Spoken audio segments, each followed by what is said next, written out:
300 ans après le cataclysme, la mana s'est déchaînée, et des tribus de démons ont commencé à apparaître, lançant une guerre de 100 ans pour redorer l'humanité. Après une chute de la population et un effondrement total, 10 professionnels ont éveillé la grande magie. Ils ont réussi à bloquer la race démoniaque en construisant un mur et ont survécu à cette sécurité temporaire. Dès lors, l'humanité a commencé à s'éveiller à différentes professions. Chacun pouvait obtenir une profession à l'âge adulte, au lieu de remplir une demande d'emploi à 18 ans. Les 10 premières professions étaient les piliers qui soutenaient la société. Une seule personne pouvait obtenir chaque profession à la fois. Le test d'éveil annuel est enfin arrivé, et avec l'humanité atteignant une ère de paix, tout le monde se présente pour le test d'éveil. Les tests et les professions varient, et la rareté est classée de N. R rang, S rang, jusqu'à UR rang. Plus la profession est rare, plus la puissance de combat est forte, plus le portefeuille est rempli, et plus la beauté est séduisante. C'est un cycle complet. Les jeunes viennent ici pour éveiller leur profession et commencent aussi à prier les dieux ancestraux. Certains prient les berserkers pour obtenir un rang SR et autres. Tout le monde est impatient de se démarquer cette année. Notre héros réalise qu'il va bien manger ce soir. Il observe quelques candidats devant un portail mesurant leur mana. Comme un dealer rusé, il leur tend une tomate qui n'est pas ordinaire, mais une tomate qui booste la mana. Il s'avère que notre héros est un docteur en plantes spirituelles. Il a cultivé des tomates et des légumes qui donnent des bonus. Par exemple, des patates douces qui calment la faim peuvent les rassasier toute la journée, des concombres qui brûlent les graisses à tenir éloignés des modèles OF, et des pommes de terre qui augmentent l'attaque de 10%. Tout le monde fait la queue, et certains se demandent s'il est un escroc ou s'il est légitime. Il donne une tomate gratuite à l'un d'eux, et dès que le gars mord dedans, il ressent un regain d'énergie. Il sourit, alors que sa puissance augmente. Notre héros aime voir son expression. Un type sournois décide de tout emballer. Les autres réalisent que l'offre et la demande posent problème et qu'ils doivent se joindre à l'action. Ils essaient d'obtenir un boost de mana et une potion de vigueur. Notre héros se contente de sourire. Il n'est pas seulement un agriculteur, mais un agriculteur seigneur des esprits. Et une fois qu'il a atteint le niveau maximum, il a réussi à faire pousser des légumes et des fruits avec des bonus. Après tout, les effets de ces légumes sont 100% réels. Il s'assoit devant un magasin alors qu'un gars demande une énorme commande s'élevant à 257 pièces d'or. Il reçoit l'or et remet la commande au gars. Après tout, il a besoin d'une grosse somme pour fertiliser ses champs. Le gars se demande pourquoi Feng ne cultive pas plus de légumes. Feng lui lance que ce n'est pas si facile de cultiver des légumes comme ça. L'autre gars dit que c'est dommage. Il a été si talentueux depuis qu'il est enfant. Il était l'homme au potentiel de ce monde, mais il a fini par devenir un agriculteur glorifié. Feng tousse et lui dit d'aller voir sa maman. Elle doit l'attendre. On l'a toujours appelé un génie durant son enfance, mais il n'a éveillé que la profession d'agriculteur de rang N. Il veut vraiment s'excuser auprès de son père, un druide sévère. Dommage qu'il soit mort et qu'il le frapperait probablement de son cercueil. Il se demande s'il a hérité des pires traits de ses parents. Sa mère était herboriste et son père un druide sévère, alors il est devenu un agriculteur spirituel. Mais peu importe, il est satisfait de sa vie. Il a ses champs, des légumes incroyables qui l'ont transformé en Super Saiyan, et il a son libre arbitre. Même pour sa maman, il gère bien la ferme. Ce qu'il ne sait pas, c'est que sa vie paisible va basculer. Un gars tombe du ciel juste devant lui. Il crie dans son micro. Il a annoncé que l'héritier nécromancien est devenu un renégat. Il va céder la profession à la tribu démoniaque. Feng réalise qu'il assiste à quelque chose qu'il ne devrait pas voir. Le portail déchire le ciel et un être vêtu de ténèbres arrive. Jinwu de Taemu est là. Il a été frappé par une magie interdite et n'a plus d'énergie ni d'alliés morts-vivants. Il aperçoit aussi Feng essayant de s'enfuir. Il rit en attrapant Feng par la gorge, demandant s'il pensait vraiment pouvoir s'échapper. Il offre même à notre garçon la chance de donner son sang et ses os pour faire une tombe pour le gars qu'il vient de tuer. Feng ne s'attendait pas à croiser ce pervers pendant sa récolte de légumes. Il essaye de se calmer, se demandant s'il peut utiliser quelque chose pour le repousser. C'est là qu'il se souvient qu'il peut toujours invoquer une faucille, un outil de ferme. Il saisit la faucille et la frappe contre le crâne du monstre. Le monstre lâche prise, surpris qu'un agriculteur puisse réellement lui faire mal. C'est alors que Feng saisit l'instrument. Le gars qui est mort vient de tomber et libère une puissante vague Kamahama. La vague affecte vraiment le nécromancien. Ce dernier crée une nouvelle série de portails, un réseau magique pour effectuer un rituel, puis il lance une attaque de niveau Capitaine Jinyu en frappant Feng avec un rayon d'énergie. Bien qu'il ait une profession minable, son talent est toujours là. Feng sourit. Il s'entraîne depuis son jeune âge sans manquer un seul jour, mais si le nécromancien veut vraiment prendre le contrôle de son corps, qu'il se sente invité. Le nécromancien entre dans son corps et Feng sourit, car ils iront tous les deux en enfer ce soir. Il saisit une lance et la plante dans son plexus solaire. Même si cela signifie une destruction mutuelle, il ne laissera pas le devoir obscur prendre le contrôle de son corps. Alors que l'obscurité tourbillonne autour de lui, il ferme les yeux et une étrange sensation de paix envahit son corps. Puis, une explosion d'énergie éclate dans sa poitrine. Le nécromancien remet en question ses choix de vie, se demandant pourquoi le mana du gamin explose. Le mana se transforme en fil et enveloppe le nécromancien, l'absorbant. Une fenêtre système résonne, annonçant qu'il vient d'acquérir un nouveau talent et une profession d'héritage, nécromancien. Notre garçon ouvre les yeux et est surpris de voir qu'il est toujours en vie et maître de son corps. Il regarde ses statistiques et en effet, il a été réinitialisé au niveau 1, bien qu'il ait réussi à conserver ses 6 statistiques. Ce qui est le plus étrange, c'est sa profession, car ce n'est plus un seigneur agriculteur spirituel. Il regarde à nouveau sa fenêtre de statut, et en effet, elle a été réinitialisée au niveau 1, bien qu'il ait réussi à garder toutes ses statistiques en tant que seigneur agriculteur spirituel de niveau max. Il se demande si son mana a tellement augmenté à cause de la puissance de l'âme du bâtard. Cela signifie qu'il peut monter de niveau à nouveau et briser ses anciennes limites. Il remarque aussi une nouvelle compétence, invocation de morts-vivants. Il peut réellement invoquer des morts-vivants au lieu de culture. Il regarde sa main, et une énergie verte tourbillonne à l'intérieur. Puis il regarde son autre main, et une énergie violette tourbillonne à l'intérieur. Le pouvoir décide de créer un Hollows violet en fusionnant les énergies.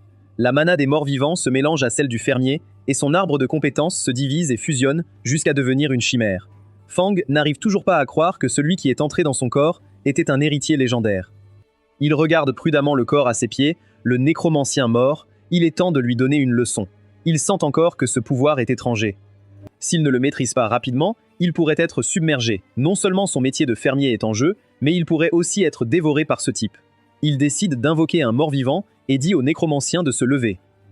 Tous les nécromanciens et le type qui l'a tué se transforment en puissants soldats morts-vivants. Bien que leur niveau soit réinitialisé, leurs capacités sont conservées et il peut les faire monter en niveau. Maintenant que l'équipe d'intervention arrive, il doit s'échapper. Personne ne le croira, mais s'il expose sa condition actuelle, il sera probablement condamné à vie et jeté en prison. La priorité est de trouver un endroit protégé, avec des ressources et des terres de haute qualité. Un endroit où il peut expérimenter ses nouveaux pouvoirs et réaliser la théorie de son père. Un jour plus tard, il arrive enfin sur les terres agricoles de sa famille. Une journée entière s'est écoulée et l'influence du nécromancien sur sa profession n'est pas terminée. C'est vraiment la réalité. Il commence à expérimenter avec des cultures et à les fusionner avec de l'énergie sombre. La première plante commence à muter frénétiquement jusqu'à se transformer en une monstruosité qui attrape tout oiseau qui s'approche. Fang se demande ce que c'est que ce truc. Si quelqu'un voyait cette chose, il penserait à une invasion démoniaque. Il arrache rapidement la plante et s'en débarrasse. Même le sac est plein d'énergie sombre. La même énergie qui émane de la chambre de mon frère après qu'il n'ait pas pris de douche pendant une semaine. Il se demande quand sa profession innocente a subi une mutation aussi terrifiante. Mais s'il peut contrôler ce pouvoir, il sera le seigneur du marché fermier et créera des plantes spéciales que son père voulait. Il regarde ensuite les nouvelles. Les gros titres parlent de quelqu'un qui a tué le nécromancien. Le nécromancien a organisé une rébellion et a tué un haut fonctionnaire. Quiconque voit le nécromancien doit le signaler aux autorités. Quiconque le cache sera accusé du même crime. Comme prévu, la vie de Feng sera finie s'il est trouvé avec les pouvoirs du nécromancien. Il regarde ses outils de ferme, les seuls amis qu'il a vraiment. Il doit aussi nommer ses serviteurs morts-vivants pour les faire passer. Une idée brillante lui vient à l'esprit. Peut-être peut-il dire que ces morts-vivants sont des ouvriers agricoles. Après tout, son métier est seigneur des fermes spirituelles. Il peut cultiver des légumes et de l'aura, et c'est normal d'avoir quelques serviteurs. Voici les nouvelles qui parlent de la pression de la tribu démoniaque et de l'expansion des inscriptions à l'académie, augmentant le nombre d'étudiants qui peuvent bénéficier des ressources de l'académie. Également, un quartier privé et des terres de haute qualité pour la culture, avec des subventions spéciales. C'est tout ce dont notre garçon avait besoin. Il a décidé d'utiliser les terres sûres et fertiles de l'académie et ses ressources pour soutenir ses rêves de créer des plantes tout droit sorties des cauchemars. Tout ce qu'il a à faire est de cacher son identité de nécromancien et de se faire passer pour un seigneur fermier. Plus facile à dire qu'à faire. Il arrive enfin au complexe, et l'agent demande son nom, son âge et sa profession. Feng donne tous les détails et dit qu'il est seigneur de ferme-esprit niveau 1. L'intervieweur ne le prend pas à la légère. Seigneur de ferme-esprit niveau 1. Ce n'est pas une profession qu'ils veulent sur le campus. C'est la réaction que j'ai lors d'un entretien avec mon diplôme en art. Feng décide de montrer son incroyable énergie verte, mais au lieu de l'émerveillement, cela dégoûte l'intervieweur. La même expression qu'ils ont en voyant mon CV, c'est l'aura d'un fermier minable. Il dit à Feng de quitter la file et de ne pas perdre leur temps. Feng sent tous les regards sur lui. Il dit à l'instructeur que sa profession est rare et qu'il a juste besoin d'une chance pour prouver sa valeur. L'instructeur le traite de déchet, peu importe la solidité de ses bases. Il demande même à la sécurité de le jeter dehors. Feng joue un tour à l'instructeur en lui rappelant que tous les participants doivent passer le test et que si l'instructeur minable ne le laisse pas passer, il le signalera au bureau. L'instructeur prend son téléphone et l'appelle un vegan à 2 sous. Il va le faire regretter d'avoir mentionné le bureau. L'instructeur retient son souffle, se demandant s'il va être viré. L'homme crie que s'il ne veut pas prendre le chemin facile, tant pis. Il devrait aller passer le test. Feng s'approche d'un portail et il doit chasser des lapins. Plus facile à dire qu'à faire.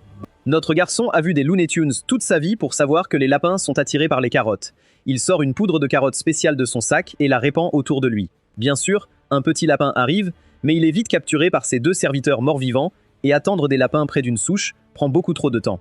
Il décide de capturer tous les lapins de cette zone par la force brute. Notre garçon gagne de l'argent passif en se relaxant pendant que ces 2 guerriers morts-vivants font le travail à sa place.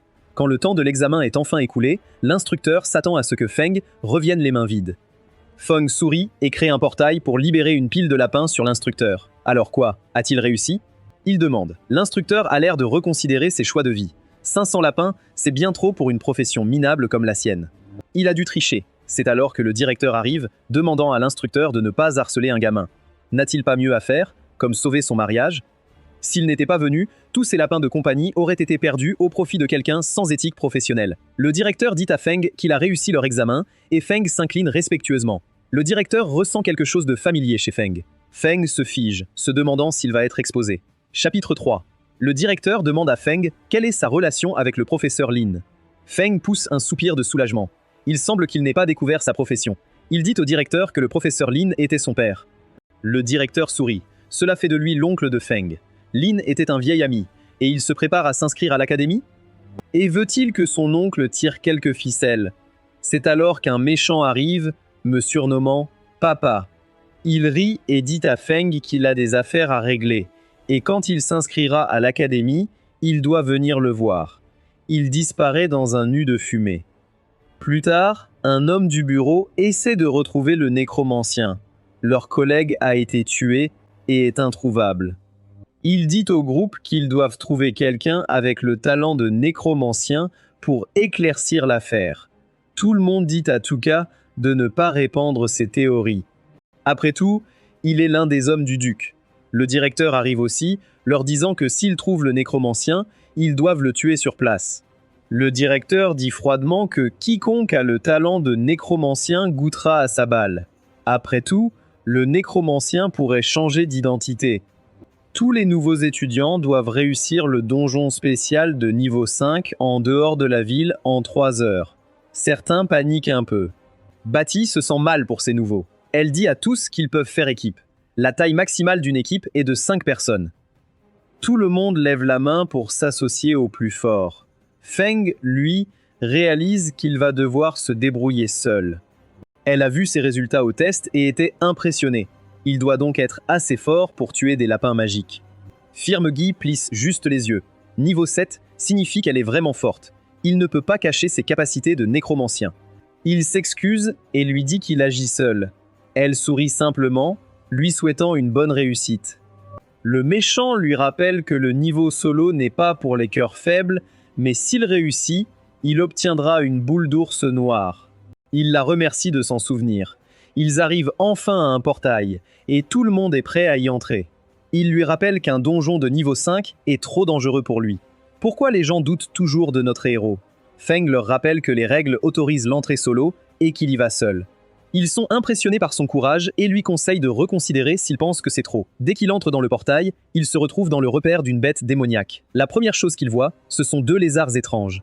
Un monstre de niveau 3 et un de niveau 4 ne sont plus une menace pour lui au niveau 6. Il invoque immédiatement ses soldats morts-vivants pour s'occuper des lézards. Il regarde tous les monstres qui l'entourent et sourit. Il y a une bonne chance de récolter de l'aura. Il active une bête en Craptura morte. Sa compétence, invocation de morts-vivants, lui permet de donner une seconde vie à tous les monstres qu'il tue. Il ordonne à tous les monstres de charger, transformant cela en une bataille sanglante. Les monstres ressuscités conservent certaines de leurs caractéristiques, donc naturellement, ils sont agressifs et peu intelligents. Comme mon frère, modérateur Discord depuis 5 ans, il ne peut suivre que des ordres simples. Il consomme aussi moins de mana, il se demande s'ils peuvent faire des corvées comme aller chercher de l'eau, il regarde ses soldats morts-vivants qui scrutent les lignes de monstres. L'un d'eux active même son domaine d'expansion, sanctuaire malveillant, et des coupures dimensionnelles pour percer les lignes ennemies. Pendant qu'ils impressionnent Feng, ils se demandent toutes les merveilleuses corvées qu'ils pourraient faire à la ferme, comme aller chercher de l'eau, semer la terre et ramasser des pierres, toutes des tâches pour lesquelles ils sont trop qualifiés. Ils relâchent ensuite une nouvelle énergie et crée un autre essaim de monstres. On dirait une princesse Disney entourée de ces animaux enflammés. En à peine une demi-heure, il est déjà dans la salle du boss et un ours rugit, tant pis pour lui. Il a choisi le mauvais gars. Fang arrive avec son cordon et il saute sur l'ours pendant qu'il mange tranquillement des haricots sensu pour récupérer son mana. C'est un glitch d'invocation infini. Comme son mana diminue chaque minute que les guerriers morts-vivants sont là, il peut juste manger des baies pour augmenter son mana. Il parvient à monter de niveau et reçoit aussi un drop spécial de l'ours. Ça s'appelle la boule de bière. Quiconque la mange obtient 10 points en constitution. Ce buff n'est rien comparé à ses supercultures. Il reçoit aussi 2 récompenses puisqu'il a 2 occupations. Il sourit simplement. La vie le traite vraiment bien. Il émerge enfin du portail et tout le monde est surpris de voir un faible comme lui sortir sans une égratignure et avoir complété la quête tout seul. Il s'approche de l'instructeur pour lui dire qu'il a terminé la mission. Elle regarde le résumé avec surprise. Impossible qu'il ait réussi, et en plus en solo. Avec un professeur comme ça, il n'y aurait pas d'apprentissage à cette académie. Elle décide de gérer son rouleau, le remettant à l'académie et lui rappelant que ses méthodes de leveling solo sont trop risquées. Si un nouvel étudiant meurt, cela ternira la réputation de l'académie. Feng sourit simplement en la remerciant. Elle lui rappelle que l'entretien final commencera dans quelques minutes.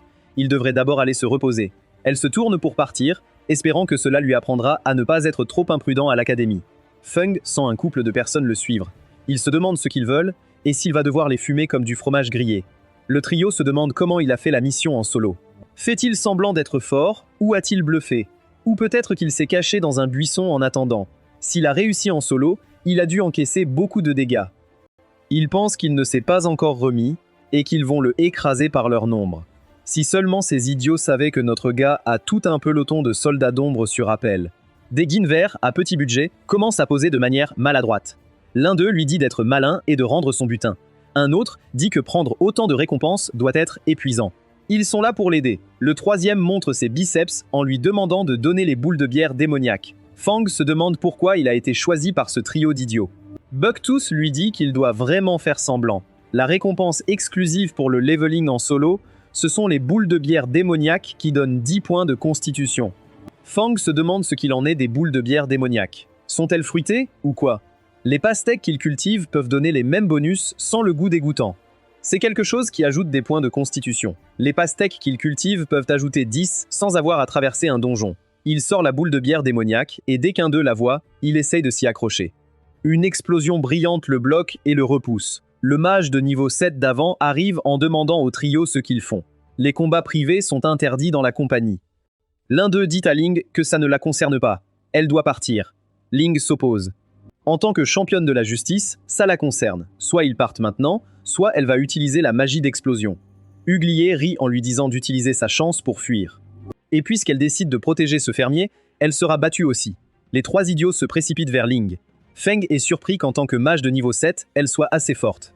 Elle pourrait suffire à gérer ces aventuriers mentalement limités, dont le QI collectif doit être inférieur à mon score de maths. Ling est furieuse et veut s'associer à Feng, mais son gars a d'autres plans. Elle doit se défendre contre les 3 idiots. Feng, quant à lui, repose son corps dans la salle de stockage temporaire. Le rouleau de compétences qu'il a laissé semblait inutile, car il ne pouvait pas l'activer. C'est alors que son esprit s'éclaire. Il commence à infuser son mana dans le rouleau et, à sa grande surprise, il s'active. Il s'avère qu'il peut maintenant utiliser une culture spéciale. Ça a bien marché. Il regarde ses démons et décide de tester sa nouvelle compétence. Le premier démon, l'aigle noir, passe au niveau 8. Le deuxième, Yui, passe aussi au niveau 8. L'ours cornu passe au niveau 9 et les autres monstres au niveau 7. Feng sourit, satisfait. L'aigle noir et Yui sont ses meilleures ombres. Le seul inconvénient, c'est qu'il n'a pas de terre pour pratiquer ses pouvoirs. Il ne peut pas ruiner la ferme familiale. Il se retourne pour partir et Ling essaye de lui donner sa bière de démon. Feng sourit en lui disant de la garder, mais elle refuse. C'est bien trop précieux. Il ne comprend pas pourquoi tout le monde considère ce morceau de viande comme un trophée. Il s'enfonce dans les bois et décide d'expérimenter son pouvoir. Il crée 2 plantes, les imprégnant d'énergie nécromancienne et d'énergie naturelle, mais elles se révèlent pires que tout ce qu'il imaginait. Il a accidentellement créé le prochain prédateur alpha. Il essaye de fuir rapidement. Juste à ce moment, le gars du bureau arrive. Il appelle Feng, lui demandant s'il est fermier vu sa tenue. Il regarde Feng de haut en bas, lui demandant s'il a vu quelque chose d'étrange. Feng lui dit qu'il est la seule chose étrange qu'il ait jamais vue. Honnêtement, en le regardant, On aurait dit un gorille avec une cicatrice. L'homme crie comment Feng ose l'humilier alors qu'il est un élite de l'Académie Sunwheel et neveu du duc Lion de Fer. Il enflamme ses poings, disant au fermier de faire attention à ses paroles quand il parle à quelqu'un de supérieur. Dans la forêt, l'atout de l'enquêteur se transforme en un Fury. Pas n'importe quel Fury, un Fury avec des abdos et une tête de lion. Il promet de faire regretter à Fang ses choix de vie. Fang regrette déjà d'avoir rencontré ce gars, vu le niveau de freakiness qu'il dégage. Le fermier qu'il méprise peut le battre les yeux fermés. L'Edgelord essaie de l'attaquer avec un pistolet à budget limité alors que l'orbe d'énergie s'approche. Fang réalise que le bois de moine dans son champ a été accidentellement inondé de mana des morts vivants et a acquis un effet paralysant. Tout le monde regarde notre gars, se demandant s'il a vraiment nettoyé le donjon tout seul. Certains se demandent s'il sait seulement fuir et vivre comme une femme. Ils ne savent pas qu'il a plus de testostérone que toute leur lignée. Certains le critiquent même pour être pire que Yamcha. D'autres le méprisent pour être de classe non combattante. Ling est le seul à le traiter avec gentillesse, essayant de lui rendre les boules de démon. Fang sourit en insistant pour qu'elle le garde. C'est vraiment inutile pour lui. Il sort un morceau de pastèque et obtient immédiatement 2 points de constipation. Il ne comprend pas pourquoi il considère ce genre de choses comme un trésor. Les seules personnes qui apprécient vraiment ces pastèques sont la communauté chocolatée du coin. À l'intérieur de l'auditorium, tout le monde est aligné. Pendant l'entretien, l'instructeur choisira les étudiants et ceux-ci pourront aussi choisir quelle instruction suivre. Il espère que tout le monde fera de bons choix. Le premier étudiant à se présenter est Shai, un gars de niveau 6, guerrier de terre, capable de se transformer en Gundam Badass. C'est son pouvoir actuel et il peut invoquer l'armure pour le combat. Un berserker de terre de niveau 44 veut le prendre sous son aile et il accepte immédiatement. Ensuite, c'est au tour de Ying qui parvient aussi à trouver son tuteur. Enfin, c'est le tour de Fang qui libère une explosion d'énergie naturelle, seigneur de ferme esprit de niveau 8. Le méchant se demande comment il peut atteindre le niveau 8 à cet âge. Son niveau est bien trop élevé. Il sourit. Honnêtement, chaque fois que quelqu'un la regarde, quelque chose commence à monter et ce n'est pas le héros du bouclier. Un autre instructeur le méprise pour n'être qu'un fermier. L'un d'eux rappelle à ses camarades que leur académie est la meilleure après UAI. Ils doivent former des talents capables d'aller au front, pas des gens destinés à être de la chair à canon. Le berserker de terre se demande s'il devrait être autorisé à passer le test. Le directeur est le seul à avoir un sens de la honte et de la dignité. Il demande à tout le monde de se calmer et de régler les choses par un test de combat au lieu de harceler l'enfant. Tous les instructeurs sont d'accord et demandent à Feng s'il est prêt. Après tout, son objectif ultime est d'aller au front pour combattre les démons. S'il n'a pas le potentiel pour se battre, l'envoyer au front, c'est comme choisir un diplôme d'art dans cette économie. Feng se demande à propos du test de combat. Sa capacité de combat actuelle n'est pas de se cacher sans utiliser ses capacités de nécromancien. Ce sera un problème s'il est exposé, mais notre gars accepte quand même. Après tout, maman n'a pas élevé un lâche. Tout le monde retient son souffle en regardant le visage du berserker de terre. Fang, il ne le voit pas comme un combat, mais comme une situation de bombe à hydrogène contre un bébé qui tousse. Le berserker dit à Fang de prouver qu'il a des mains à donner. Il active son aura, remplissant l'air d'intimidation. C'est normal pour quelqu'un de niveau 40 et plus. Certains des faibles sentent qu'ils ne peuvent même pas respirer, mais Feng est différent. Il agit comme si de rien n'était. Le berserker de terre sourit. Il ne s'attendait pas à ce que quelqu'un fasse face à son hockey de conquérant. Juste pour ne pas s'évanouir, il pense déjà mieux de Feng. Il dit à Feng d'utiliser toutes ses capacités pour l'attaquer de toutes ses forces. Feng se baisse sans raison. La pression d'un niveau 44 est puissante, mais il peut encore la gérer. Il invoque immédiatement Wilpedim Tin, faisant apparaître l'ours à une corne. Il est mort-vivant, mais il y ajoute une touche. Il enveloppe le mort-vivant dans de la mana naturelle pour masquer l'aura d'un nécromancien. L'ours semble vert et vert clair. Le berserker ne s'attendait pas à affronter un ours écologique. C'est juste une variante rare du talent, mais c'est intéressant. Il sort ses lames et fonce vers l'ours, échangeant des coups. L'ours part chaque coup avec ses talents, rugissant de défi. Le directeur se demande combien de loyauté à l'invocation. Si une autre invocation subissait ce genre de dégâts, elle fuirait ou serait dissoute. L'ours continue de se débattre, faisant paraître le berserker ridicule. Le directeur se demande si l'âge l'a affaibli. Fang détourne le regard, gêné. C'est normal qu'il affronte un mort-vivant de niveau 9 qui ne ressent pas la douleur. Les blessures superficielles comptent peu, car un peu de mana suffit à le faire récupérer. Le berserker voulait impressionner les étudiants. Il ne s'attendait pas à lutter contre quelqu'un qu'il avait méprisé. On dirait qu'il va devoir montrer sa vraie puissance. Il s'excuse auprès de Feng d'avoir détruit son invocation, promettant de le dédommager plus tard. C'est seulement parce que l'invocation ordinaire coûte beaucoup d'or pour signer un contrat avec une créature. Le berserker utilise sa compétence de soif de sang pour écraser l'ours. Il sourit avec arrogance devant Feng Kum, s'attendant à le voir pleurer pour avoir détruit son précieux ours d'invocation. Ce qu'il ne s'attendait pas, c'est que Feng soit aussi impassible qu'un grippin. Pourquoi n'est-il pas triste? Ou peut-être que la tristesse est si grande qu'il est devenu inexpressif. Feng ne se soucie pas de la tristesse et utilise des vignes pour immobiliser le berserker. Il utilise ensuite un autre mur de vignes pour créer une perceuse. D'où vient-il avec ces tactiques étranges? Le berserker crie que personne ne lui claque les joues. Le directeur décide d'intervenir en leur disant d'arrêter. Feng a déjà prouvé qu'il mérite d'entrer à l'académie. Cependant, tous les instructeurs de type nature sont occupés sur le terrain, donc il devra s'enseigner lui-même pour le moment. Feng se moque de cela et veut les ressources. Sans hésiter, notre garçon lui demande un terrain. Le directeur ne s'y attendait pas. Pas d'équipement précieux, pas d'armes de haut niveau, pas de rendez-vous avec l'instructeur séduisant. Au lieu de cela, notre garçon veut juste un terrain. Qui est-il? Gengis Khan. Feng sourit. En tant que seigneur des esprits, c'est étrange de ne pas avoir de terre. Le directeur soupire et promet de lui donner un terrain vague à l'ouest de la ville, inoccupé depuis trop longtemps. Il peut en faire ce qu'il veut. Plus tard, le bureau va examiner la performance de Feng. L'instructeur veut signaler d'urgence qu'un membre de leur organisation a été assassiné. Le même gars que Feng avait maîtrisé a été tué par quelque chose de mystérieux et les autorités blâment le nécromancien. Les choses se compliquent pour notre garçon. Chapitre 6. Feng arrive enfin sur le terrain vague qu'il a hérité. Enfin, pas hérité, mais loué. Il regarde le terrain et brûle le rouleau. Il l'a loué pour 1 an entier, c'est environ 100 acres de terre stérile. Mais en tant que seigneur des esprits, cela ne devrait pas poser de problème, même si notre garçon n'est pas content que la location ne dure qu'1 an.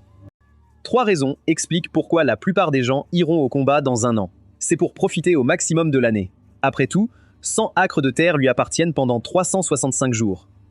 Maintenant, il mérite vraiment d'être appelé seigneur des fermes spirituelles. Après s'être préparé, il convoque immédiatement tous ses morts-vivants pour qu'ils se mettent au travail. Black Eagle s'accroupit et commence à creuser, tandis que Huey crée une source de rien. Ownbeer commence à labourer la terre et Shadowhawk commence à semer les graines, tandis que notre garçon mange tranquillement ses pastèques spirituelles. Il vit vraiment la belle vie. Il sent quelqu'un le tapoter sur l'épaule.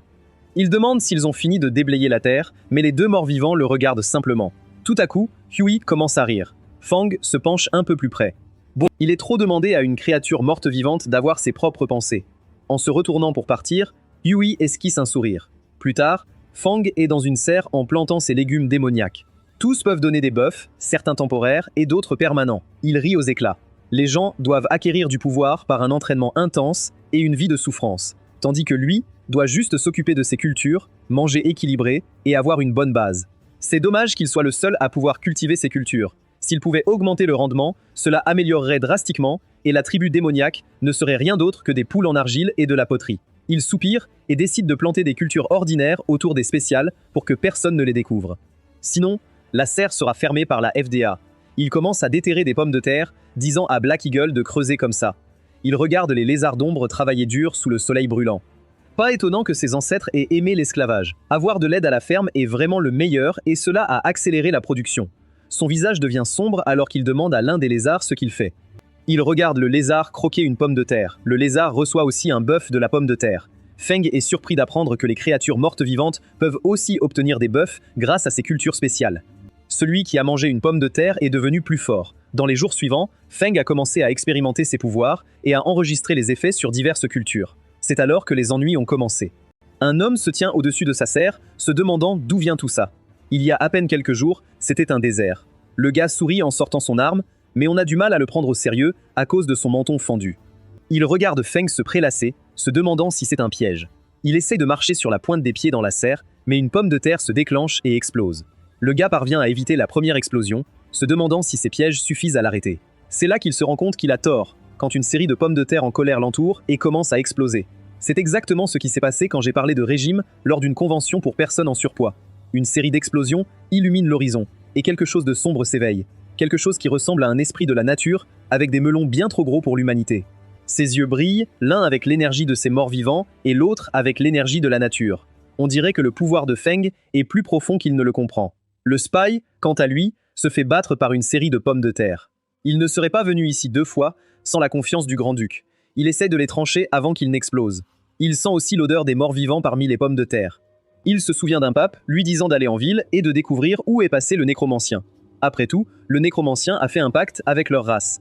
Le gars se demande si le nécromancien se cache dans un endroit comme celui-ci. Trahit-il vraiment la tribu des démons?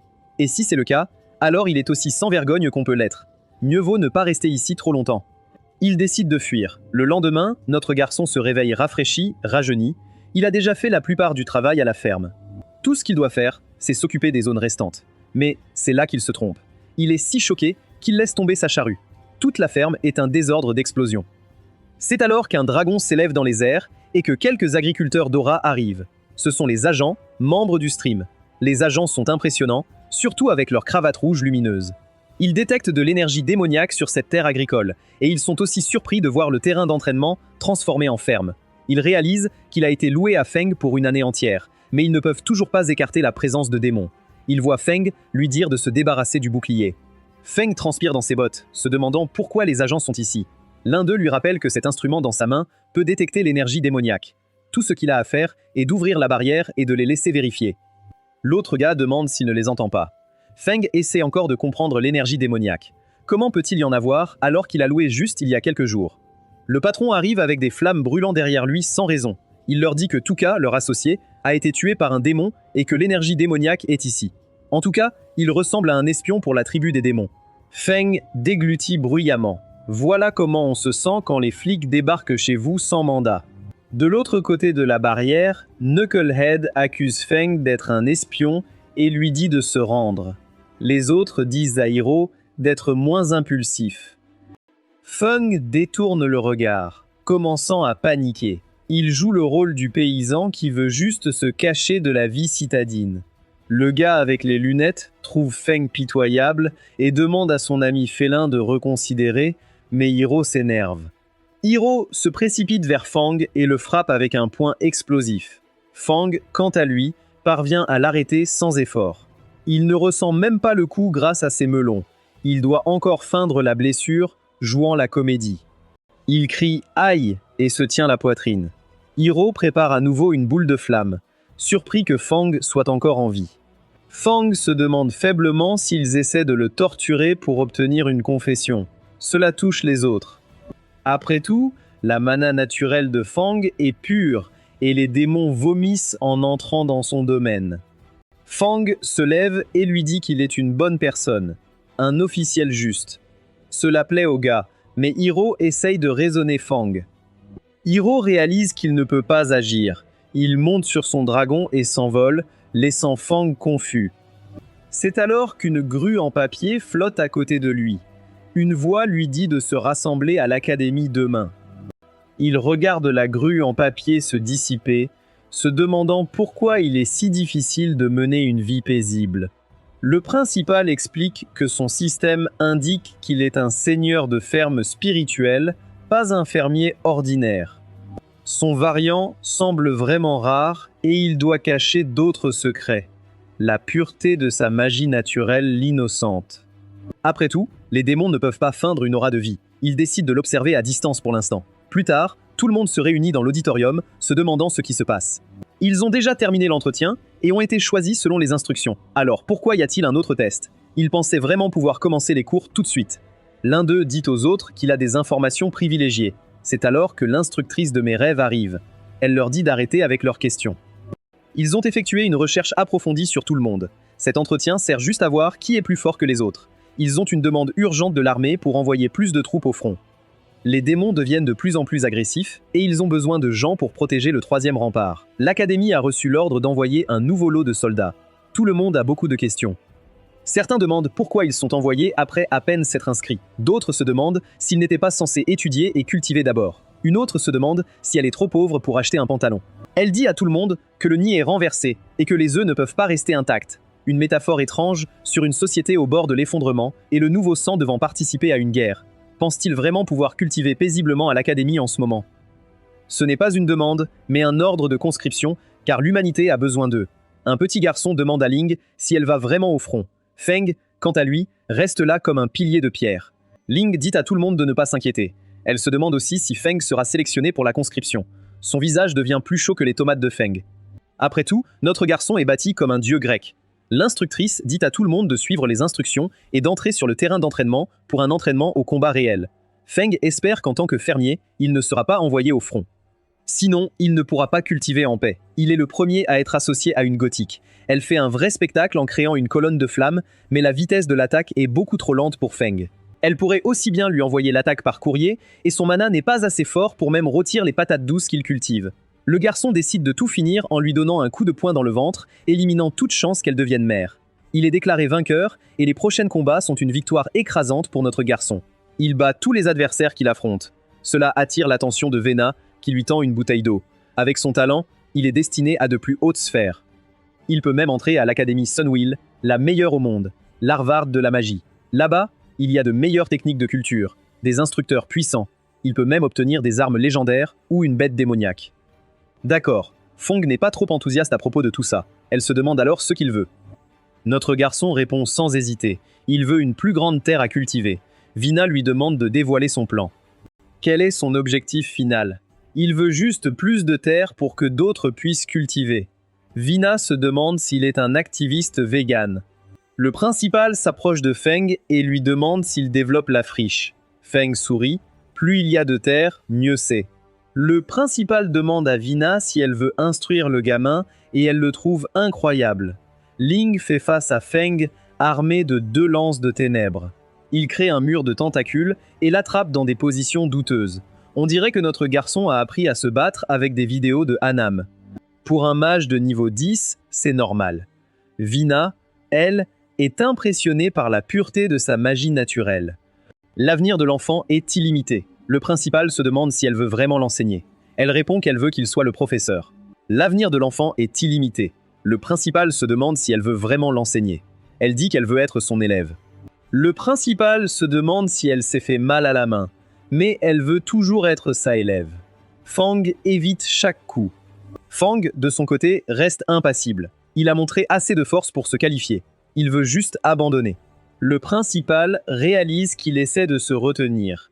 Il dit au gamin que s'il continue à traîner, l'académie va reprendre sa terre. Comment ose-t-il parler de reprendre sa terre? Même Ling réalise que son aura est enflammée.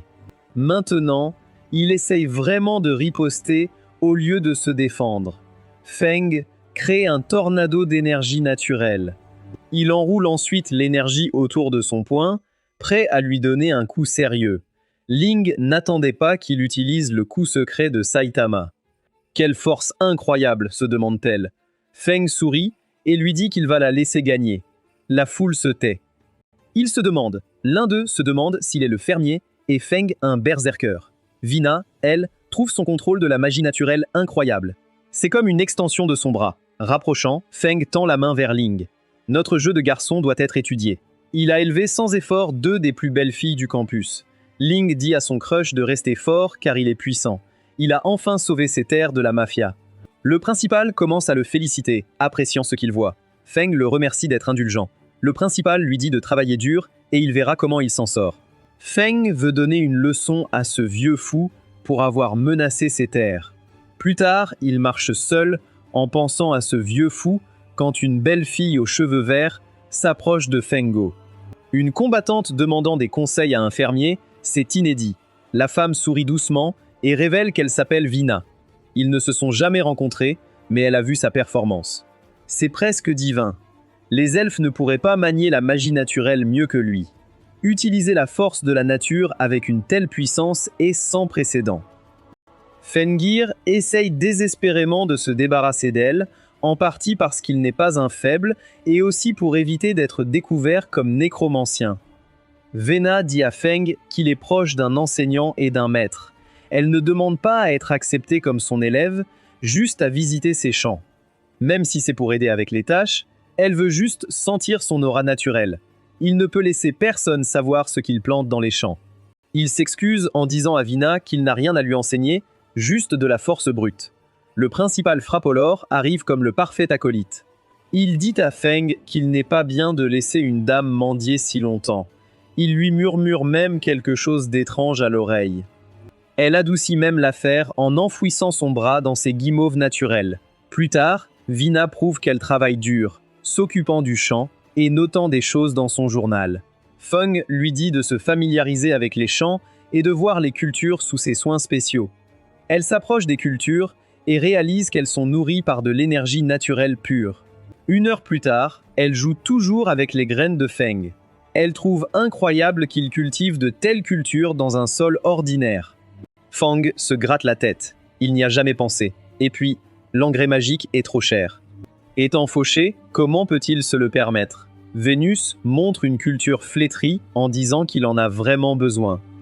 La magie naturelle de notre garçon est si pure qu'il a un fubuki clandestin qui pose en étudiant et travaille sous lui dans les champs. Vina révèle qu'il peut échanger une dent de guerrier loup dans le donjon de niveau 10 contre une bouteille de pulsation terrestre. Il court vers le donjon, même en faisant un Naruto run. Vina n'arrive pas à croire qu'il ait un cœur si pur. Il voit aussi Feng qui se démarque. C'est le même étudiant qui a terminé tous les précédents donjons en solo. Il essaye de terminer le donjon en solo pour échanger les récompenses. L'instructeur essaye de s'y opposer. Feng sourit et entre dans le portail, pendant que tout le monde autour de lui doute de lui. Il se retrouve face à une meute de loups. Yui déchire les lignes ennemies pendant que Black Eagle les soumet. Feng leur dit alors de se lever. Le guerrier loup arrive. Il a l'air d'un cauchemar, mais Feng bâille et dit à ses ombres d'attaquer. Il lâche immédiatement le sabre que Feng cherchait. Feng regarde le ciel, mission accomplie, il est temps de partir. Son niveau était trop bas. En sortant du donjon, Vina négocie encore avec l'instructeur qui veut vraiment revoir la politique d'échange. Ce n'est pas comme s'il demandait une arme légendaire. Tout ce qu'il veut, c'est un bon engrais. Tout le monde le regarde avec envie. Comment un fermier de niveau 8 peut-il faire un donjon de niveau 10 en solo? S'il est vraiment capable de ça, il demande une enquête stricte. Tout le monde, même Vina, s'attendait à ce qu'il le fasse plusieurs fois. Notre garçon regarde autour de lui, aussi perdu que moi quand ma mère m'a dit que j'étais un mauvais fils pour avoir mis trop de temps à naître. Il se concentre sur l'instructeur pour échanger des ressources contre du bon engrais. L'instructeur lui dit de ne pas s'en mêler. Il a obtenu la récompense d'un donjon. Donc, l'académie n'a pas le droit de la reprendre. Le hérissé crie qu'il est prêt à parier des ressources. L'instructeur demande à Feng s'il est prêt à parier avec lui. Feng ne voit aucune raison de le faire. C'est ennuyeux et ça n'apporte aucun avantage. Le hérissé a l'air extrêmement tendu. Il décide même d'ajouter un plan de conception pour une lampe de nature. Vina murmure à l'oreille de Feng qu'il doit obtenir le design de la lampe. La lampe de nature est un outil de croissance qui peut réduire le cycle de croissance des cultures sans effet secondaire. Le hérissé sourit en l'appelant un plouc et lui demande ce qu'il pense de sa proposition. En secret, il envoie un message à son pote, Uru, qui veut qu'il fasse traîner Feng en ajoutant son héritage familial. Feng sait que si ses capacités de nécromancien sont révélées, il est cuit. Mais comme c'est la lampe de nature qui est en jeu, il accepte. Le hérissé rit en lui disant d'attendre et de voir. Sous la supervision de l'instructeur, il sera sûrement exposé. Un portail vers un donjon de niveau 10 s'ouvre devant eux. Feng y entre avec un instructeur. Il décide de lui montrer une fraction de sa force. Il appelle ses ombres, les qualifiant de locataires. Toutes ces ombres sont enveloppées dans un épais manteau d'énergie naturelle, donnant un tout nouveau sens à l'écologie. L'instructeur ne s'attendait pas à ce que Feng les invoque si vite. Feng dit à ses troupes de détruire le donjon comme bon leur semble. C'est le moment de lui montrer qu'il peut faire le niveau en solo. Il dit à Yuri d'attaquer à pleine puissance. L'ours cornu libère une explosion d'énergie verte dans toutes les directions et Yuri compense en créant des boules de feu de la taille de comète, infligeant la mort à tous les kobolds. L'instructeur est abasourdi de voir Feng anéantir un groupe de kobolds en un clin d'œil. Il se dit que cela doit être à cause de sa profession. Feng demande aux professeurs s'ils sont prêts à aller dans la salle du boss. Ils entrent dans la salle et immédiatement le boss poilu apparaît. Il se précipite vers Feng et Feng dit à Big Bear de lever son bouclier à l'avance et que les autres doivent le flanquer. Bien sûr, l'ours lève son bouclier et attaque le seigneur loup-garou. L'instructeur est secoué dans ses bottes. Jamais il n'a vu un tel potentiel de guerre. Il veut même le signaler au principal. Feng agite la main pour mettre fin à son tour. Il demande ensuite à l'instructeur s'il a prouvé sa valeur. L'instructeur dit à Feng qu'il n'y a aucun doute sur ses capacités et qu'ils sont prêts à passer à l'étape suivante. Feng sourit et demande un peu de temps pour explorer le donjon. L'instructeur lui dit de ne pas tarder. Le portail fermera dans une demi-heure. Feng court rapidement vers le loup-garou. Avant, son niveau n'était pas assez élevé, mais maintenant qu'il a monté de niveau, il veut attraper ce maudit poilu à tout prix. Il sort du portail et est immédiatement reconnu par ses camarades. Ils ne veulent pas que Feng leur en veuille d'avoir été des tyrans.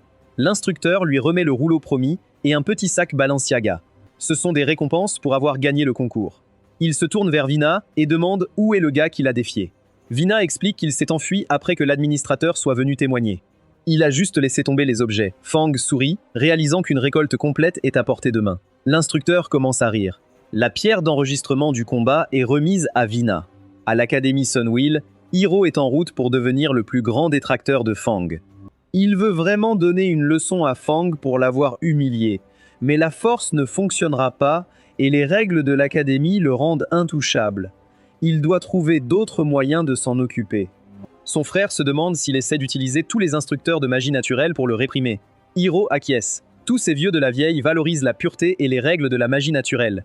S'ils viennent voir Feng utiliser la magie naturelle pour gérer le destin et faire des combats de rue, ils mettront sûrement un terme à sa carrière.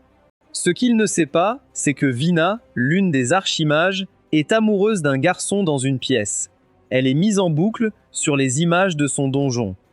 Elle murmure qu'il est tout simplement un monstre. Il comprend les forces de la nature mieux que quiconque, presque par instinct. Elle veut écrire une lettre à tous les anciens maîtres pour qu'ils reviennent immédiatement, sinon ils manqueront l'occasion de leur vie. Elle envoie un adorable petit pigeon pour les rappeler, sinon ils rateront une opportunité unique. Pendant plusieurs jours, Feng vit dans le donjon, battant des loups-garous et récoltant leurs crocs. Les spectateurs sont surpris qu'il batte son dernier record à chaque fois, et ils sont trop paresseux pour compter combien de fois il l'a fait. Il apporte simplement une boîte pleine de dents de loup-garou à l'échangeur, et l'instructeur l'informe qu'il a maintenant assez de crédits pour demander une promotion. C'est sa mission de promotion. Une fois terminée, il pourra rejoindre l'Académie Sunwheel. Un autre type lui dit qu'il est à l'Académie Stormhall, donc il ne peut échanger que pour des fournitures en bronze ou argent. L'endroit est proche du manoir, donc il ne devrait pas avoir de mal à y arriver. Il part vers le coffre. Feng sourit, promettant de ne pas laisser ça arriver, mais il décide de prendre le risque. Feng le fourre rapidement dans son pantalon et s'enfuit, désespéré de ne pas se faire attraper. Accrochez cette lampe au-dessus de mes cultures. C'est comme ça que je récupère ma copine? Elle fait vraiment pousser les cultures rapidement. Feng met sa chemise et saute dans le portail. Cette ombre acquiert-elle vraiment une conscience? Feng est téléporté sur le lieu de la mission. Étonnamment, il y a déjà des traces ici. Qui viendrait ici? Le duo idiot essaie de saboter la mission de Feng pour l'empêcher d'entrer à l'académie. Le livre tombe dans ses bras, et il les remercie pour le cadeau. Ils se précipitent vers lui. Il leur demande une explication, sinon ses tentacules vont explorer des choses qu'ils ne veulent pas. En revenant à la ferme, il voit son ombre diriger une équipe de construction. Pendant ce temps, dans la chambre de Héros, l'agent s'excuse. Ils ont envoyé des gens à la tour de surveillance. Hiro écrase le mur à côté de lui sans raison, le traitant de déchet. Il va devoir se salir les mains. Il dit à l'agent de contacter les gens de l'éclipse des ombres et de leur offrir le meilleur prix pour acheter la vie de Faune. Après tout, Faune doit être celui qui a tué Tuka. Au hall de mission de l'académie, Faune est félicité pour être devenu membre de l'académie Sunwheel. On lui remet son nouvel uniforme qui grince pour qu'il puisse suivre le chemin de la vérité. C'est aussi sa nouvelle plaque d'identité d'étudiant. Feng ne s'attendait pas à entrer à l'académie. Il peut enfin gagner plus de crédits et obtenir plus de fournitures de plantation. Il se retourne vers le donjon de niveau 10, qui est devenu sa seconde maison. Il tend sa plaque avec assurance, voulant demander une entrée en solo. L'instructeur lui explique tristement qu'il ne peut plus. Beng reste figé, se demandant pourquoi il n'est plus autorisé. Il explique nerveusement que pour garantir l'égalité, les étudiants de l'académie supérieure ne peuvent pas défier les donjons de niveau 10 ou inférieur. Feng n'en croit pas ses oreilles. Il ne pourra plus exploiter son donjon préféré pour gagner de l'argent facilement. Il est aussi choqué que moi quand ma mère m'a dit que je n'aurais pas de travail après mon diplôme en art. Il se tourne pour partir, déçu. L'instructeur est soulagé qu'il soit enfin parti. S'il n'avait pas arrêté son rituel de farming, tout l'entrepôt aurait été vidé par ce gamin. Feng est aussi perdu sur ce qu'il doit faire. Il a perdu son moyen le plus efficace de récolter des fournitures. Juste à ce moment, un autre étudiant s'approche de lui en l'appelant son nouveau petit frère. Il se présente comme Ron, qui se sent désolé pour Feng. Il demande à Feng s'il a besoin de participer à une mission ou quelque chose. Leur équipe a un homme de moins. S'il veut accepter la mission de collecte, il peut gagner de l'argent facilement. Feng n'est pas trop sûr de lui. Après tout, leur timing est un peu trop pratique. Ron passe son bras autour de Feng en promettant de gagner ensemble. Après tout, c'est aussi une bonne occasion de se familiariser avec la difficulté des donjons supérieurs. Feng le regarde du coin de l'œil. Il a besoin des crédits pour échanger contre des fournitures de plantes et il ne peut plus farmer les donjons. Feng comprend et utilise immédiatement une magie de restriction classique. Après tout, c'est juste une mission de collecte. Il ne devrait pas y avoir de gros problèmes. Il décide de rejoindre l'équipe et Ron sourit. Il ne le regrettera pas. Les autres attendent juste à l'extérieur du point d'entrée du donjon. Ils s'approchent du portail et Ron les présente à leurs coéquipiers, le froid Venice Dave et le douloureux Tuto. Ron explique que leur objectif est de collecter de l'herbe de clair de lune au fond de la forêt. L'équipe doit obtenir 10 tiges chacune. Si les informations sont correctes, des elfes de nuit patrouillent dans la zone, prêts à se battre. Ils doivent éviter le combat, prendre l'herbe et sortir d'ici. Finks et l'équipe sautent immédiatement dans le portail et sont téléportés au cœur des bois ombreux. Ron parvient à trouver une tige d'herbe de clair de lune. C'est leur objectif de mission, et il ne s'attendait pas à ce que le voyage soit si fluide. Il a juste dû dire ça et maudire leur existence, alors que de nombreux elfes des ombres arrivent. La patrouille des elfes de la nuit est là. Il commence à tirer des lasers sur l'équipe. Ron parvient à parer les lasers avec sa lame. Il dit à tout le monde de recueillir des informations. Comme Feng peut utiliser la magie de la nature, il devrait les retenir. Les elfes de la nuit détestent en fait la magie de la nature. Tous ces beaux gosses sont retenus par les vignes épaisses de Feng. Il les attrape et les regroupe pendant que Ron leur fait goûter à sa lame. D'autres elfes de la nuit arrivent. Wednesday lance un regard à Tordo, et Tordo se contente de sourire. Il claque des mains et immédiatement un pilier brise le sol entre eux. Tous les corps d'elfes de la nuit et Feng tombent dans le ravin. Feng parvient à se tenir au bord de la falaise en demandant ce qu'ils font. C'est juste une compétence que Torto a apprise, mais il n'est pas doué pour l'utiliser et l'a accidentellement touché. Feng lui dit d'arrêter ses bêtises. Ils n'ont pas l'intention de le sauver. Ron se contente de rire. Ce n'est pas qu'ils ne veulent pas. C'est juste que la mission était trop impossible à accomplir et qu'il est mort aux mains de monstres. Il s'est sacrifié pour qu'il puisse s'en sortir. Quelle originalité! Il ne s'inquiète pas d'être exposé. Ron révèle que les plaques nominatives enregistrent toujours le dernier monstre que l'élève a combattu. Elles enregistrent ainsi des signatures de mana puissantes. Donc s'il meurt, sa plaque sera claire et la sienne montrera qu'il a combattu des monstres d'élite. Est-ce qu'il n'y a vraiment aucun moyen de savoir ce qui s'est passé ici? Le gars se contente de rire. Ils ont déjà fait ça plusieurs fois. En tant que professionnel, il ne devrait pas s'inquiéter d'être attrapé. Fang sait enfin tout ce qu'il veut. Il lâche la falaise et tombe comme un chef. Ron sourit en pensant que Fang a choisi la sortie facile, sachant qu'il ne pouvait pas surpasser le trio, mais il est exposé comme un loser au moment suivant. Yui fait même un signe de cœur avant de les engloutir dans une vague. Ron ne s'attendait pas à ces monstres. Il se demande si Feng est un nécromancien. Feng lui dit de la fermer. Ron s'excuse, disant à Feng qu'ils n'ont pas de problème entre eux. Il a juste été engagé par Hiro, et maintenant ils savent qu'ils ont tort. Feng, lui, sait que cette excuse est aussi sincère qu'un serment d'avocat. Il sait qu'ils essaient d'éviter la mort. Ron dit à Fung que la seule raison pour laquelle Hiro le poursuit, c'est qu'il pense que Fung a tué Tuka. Quand Feng demande qui est Tuka, Ron détourne le regard. Feng leur dit d'oublier ça. Après tout, ils ont un but plus grand à servir.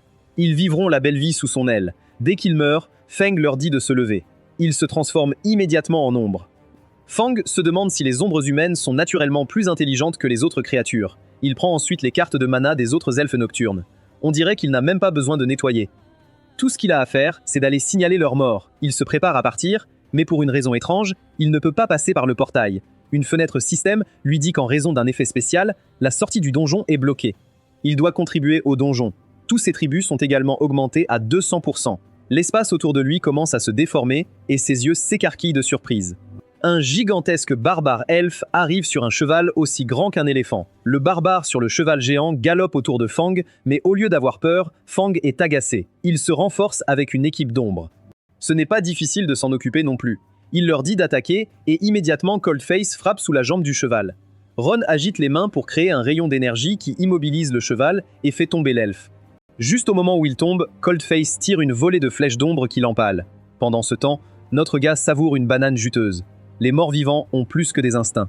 Ils peuvent même se coordonner et abattre un boss en quelques secondes. Le démon, quant à lui, regarde autour de lui, se demandant pourquoi ils utilisent le pouvoir de la mort. Fang remarque qu'il essaie de dire quelque chose, mais comme Fang ne comprend pas, il dit à ses ombres de l'enterrer. Beer frappe de sa patte, transformant le démon en donut. Il se précipite ensuite vers le démon.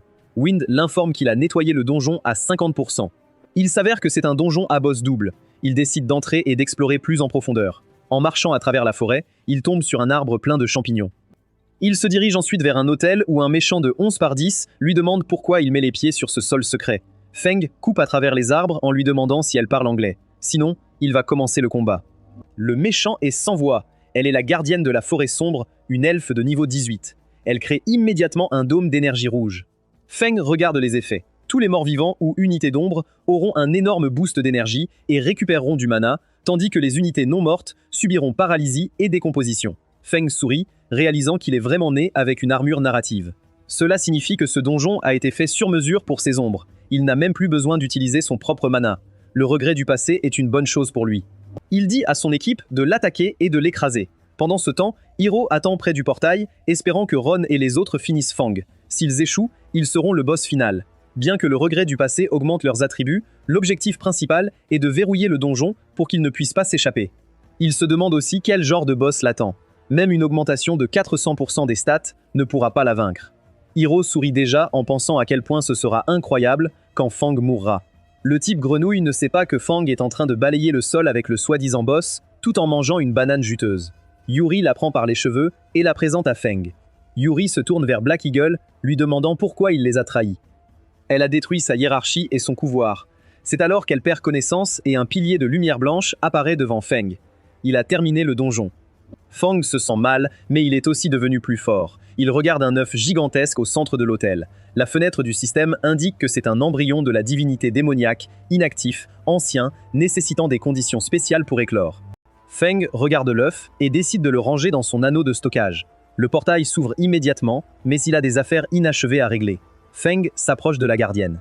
En tant que boss de niveau 18, ce serait du gâchis de la laisser dans un tel désordre. Il décide de lui donner une autre chance. Après tout, elle sera aussi forte que Black Eagle. Il utilise un sort et elle se transforme immédiatement en une ombre brûlante. Elle murmure qu'elle est l'exécuteur de la mort. Les yeux de Feng s'écarquillent de surprise. Peut-elle vraiment parler? Il s'avère que c'est la seule phrase qu'elle peut répéter, un peu comme un Pokémon. Feng demande si elle peut comprendre. Elle répond qu'elle est l'exécuteur de la mort. Si le clan démon a de telles beautés, alors oublie mon diplôme en art. Inscris-moi. Feng sort alors du portail et Hiru a l'air d'avoir vu un fantôme. Il n'arrive pas à croire qu'il a terminé un donjon en solo et en est sorti vivant. Un enquêteur demande à Feng pourquoi il est seul. Où sont les autres étudiants? Feng fait une performance digne d'un Oscar en racontant son attaque par un énorme elfe noir. Tous les autres ramassaient de l'herbe de lune quand il a été séparé. Tout ce qu'ils pouvaient faire était de fuir et de se cacher pendant qu'ils s'occupaient du combat de boss. C'est là qu'ils ont rencontré leur fin. L'enquêteur regarde le texte du nom et réalise que c'est vraiment du mana d'elfe noir. Haru, lui, sent sa tension monter. L'enquêteur demande s'il s'est passé quelque chose d'inattendu. Feng se souvient d'un effet de regret du passé. Il surprend l'enquêteur et lui demande s'il a des ennemis. Après tout, il est impossible de solo level un donjon. Feng regarde Haru et son visage devient tout de suite pâle. Fang Yu dit juste à l'enquêteur qu'il n'est pas sûr. Il l'a juste amené à l'académie Sunwheel et il n'a pas d'ennemis. L'enquêteur lui dit de se calmer avec la saga Vinland.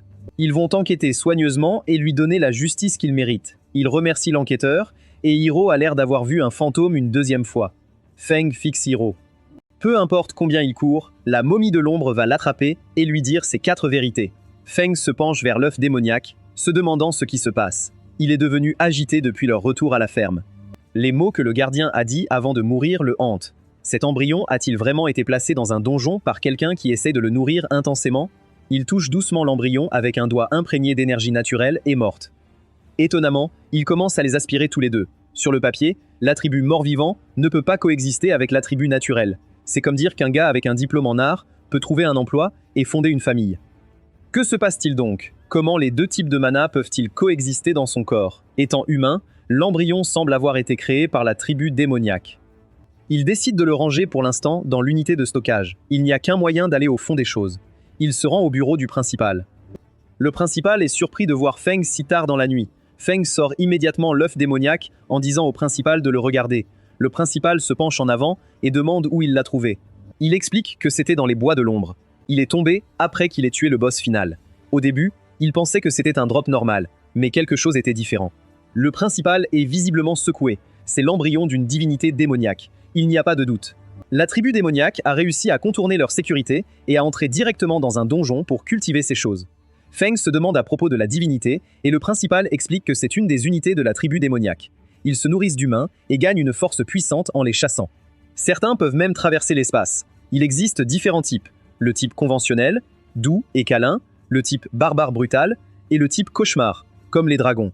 Ces divinités démoniaques ont obtenu le pouvoir de traverser l'espace. Elles peuvent utiliser un donjon pour déposer des graines ou des embryons, le transformant essentiellement en crèche. La bataille, la mort et les fluctuations de mana nourrissent tous l'œuf, l'aidant à grandir. Une fois l'embryon assez gros, il éclot et sort du donjon pour descendre dans la réalité. Celui-ci est déjà en phase de croissance. S'il reste dans le donjon, il éclora dans environ 6 mois. Après l'éclosion, il deviendra probablement un démon de haut niveau. Feng a vraiment sauvé la mise, mais ce qui l'intrigue, c'est que les embryons sont très bien cachés. Sans une aura familière, ils ne se montreront pas. Feng réalise que le secret va bientôt être découvert. Va-t-il vraiment être reconnu comme nécromancien? Le principal commence à rire, s'excusant de l'avoir taquiné. Il sait que tout le monde a des secrets. Tant qu'il ne fait pas de mal au chat et ne devient pas un déchet, le chat est prêt à lui laisser de la place pour grandir en tant que génie.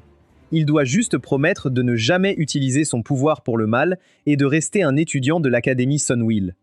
Feng promet de s'en souvenir, et le directeur lui caresse la tête. Il lui donne même une bannière de territoire en récompense d'avoir remis l'embryon au lieu d'être idiot comme d'autres et d'essayer de l'éclore. Feng sourit simplement. En tant que mafia foncière, il trouve cela incroyable. Le principal dit à Feng de retourner à son dortoir s'il n'y a rien d'autre. Il enverra quelqu'un s'occuper de cet œuf. Il dit aussi à Feng qu'un programme d'échange d'étudiants va avoir lieu dans quelques jours. Il devrait passer et parler aux autres étudiants.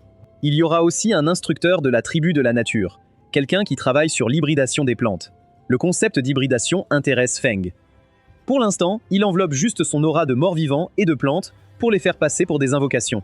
Et s'il pouvait vraiment les hybrider en chimères? Plus tard, il se rend à la limite de son territoire et plante le drapeau. Cela crée immédiatement 500 mètres de terre. Il regarde ensuite ses ombres se reposant à l'ombre. Il tourne son attention vers l'ouest, se demandant si quelque chose arrive à l'exécuteur de la mort. Le héros est assis dans sa chambre, bouillant de rage contre celui qui a été promu et a contrecarré ses plans maléfiques. Il ne peut plus attendre. S'il y a une enquête, il sera probablement découvert. Il ouvre une porte secrète dans sa chambre et entre dans un hôtel effrayant. Il fait un sacrifice de sang devant une divinité et le seigneur démon demande au héros ce qu'il veut. Le héros se transforme en chiot, la queue entre les jambes. Il appelle Gradoza en demandant des conseils. Feng continue de détruire leur plan pour semer le mal, alors comment l'éliminer? Gradoza dit au héros de ne pas être si incompétent à l'avenir, et il n'y aura pas de problème. Gradoza décide aussi d'envoyer quelqu'un d'autre s'occuper de Feng, puis il frappe le héros avec un rayon d'énergie, lui disant de s'enfuir ou il sera cuit. Lors de la réunion des nouveaux étudiants, Feng est assis seul. Il s'ennuie ferme et grignote un hot dog quand un étudiant s'assoit à côté de lui en demandant des conseils. Il demande à Feng comment il a réussi à passer l'entrée tout seul et s'il peut lui donner des astuces. Feng ressent une étrange vibe autour de ce gars. Il décide de faire une performance digne d'un Oscar. Pour l'instant, il est trop triste à cause des 3 seniors morts à cause de lui. L'homme décide de parler à Feng une autre fois. En partant, il se demande pourquoi Lord Gretosa lui a demandé de s'occuper de Feng qui ne semble pas poser de problème. Il demande alors à Feng quel numéro c'est. Beaucoup de gens ont déjà été informés et il est sur un fil. Il ne pourrait pas avoir plus raison, une faux de ténèbres brille derrière lui. Feng est arrivé avec Maman Ombre derrière lui. Il demande alors au héros quel numéro c'est. Après avoir pointé du doigt, le héros dit 1 et Feng sourit. C'est l'occasion qu'il attendait pour changer de voix. Il frappe ensuite le héros avec une poigne d'énergie naturelle. Il en a fini de tolérer cette ordure. Feng frappe le héros dans une autre pièce. Le héros essaye de se relever en demandant comment il a bien pu entrer.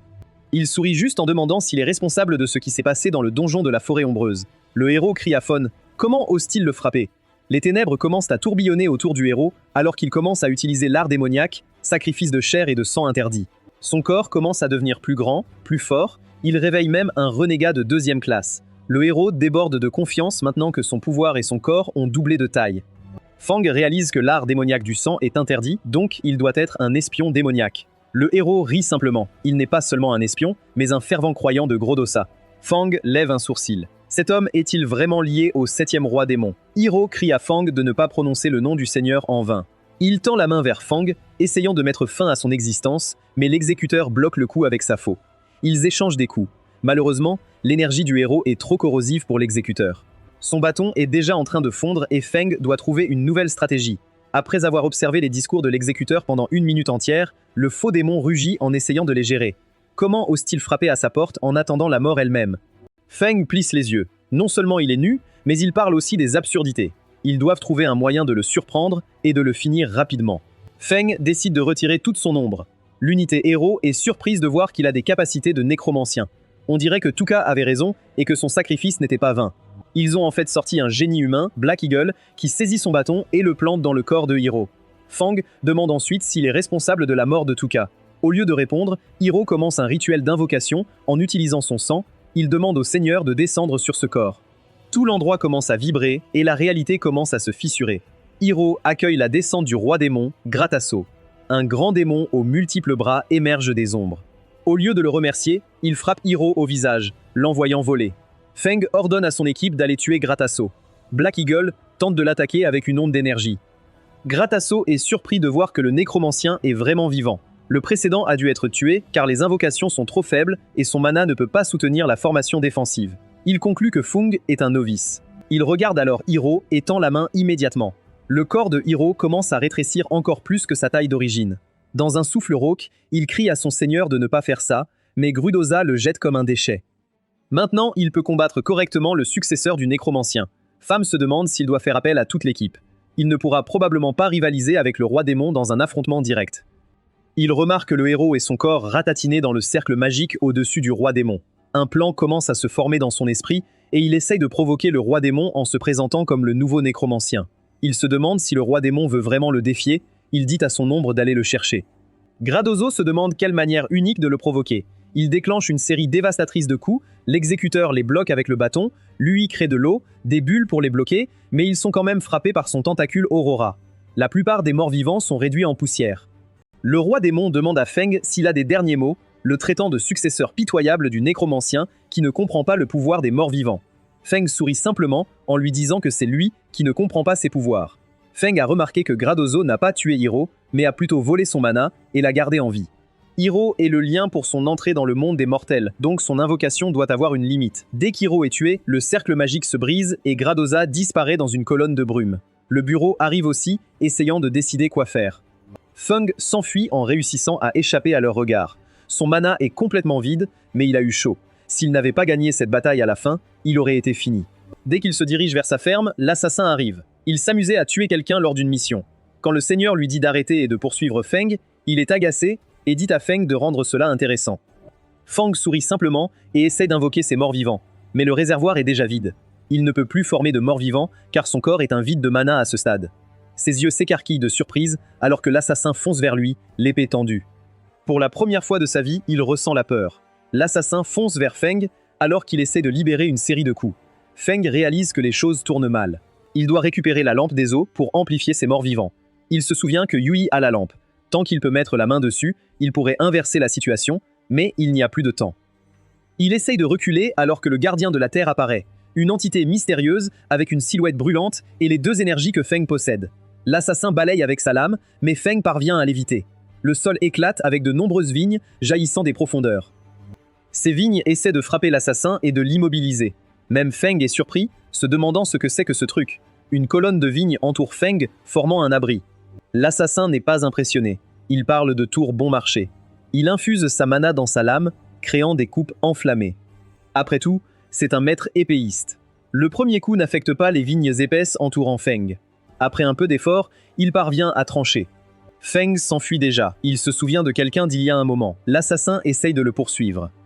Il se rappelle comment le seigneur Gredosa lui avait dit d'abandonner sa mission actuelle et de commencer à chasser Fohom. Le noble fait partie de leur clan et de leur plan. S'il ne le tue pas maintenant, il amènera des renforts plus tard. Lord Doza a dit à l'assassin d'écouter ses ordres sans les remettre en question. Tout ce qu'il doit faire, c'est suivre sa cible pour atteindre Fohom. Il a aussi donné un médaillon en argent à l'assassin. Il prend le médaillon et essaie de se frayer un chemin à travers le touffu de vignes qui bloque son passage.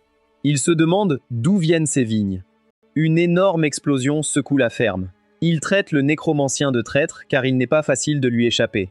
Il tente d'éviter chaque vigne projetée en faisant du parcours à travers le réseau d'entrée. Il réduit enfin la distance entre Feng et lui.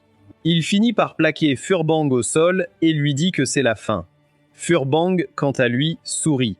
Il a déjà la lampe en main. Pour une raison étrange, il ne peut pas utiliser son aura des morts-vivants pour activer la lampe des eaux.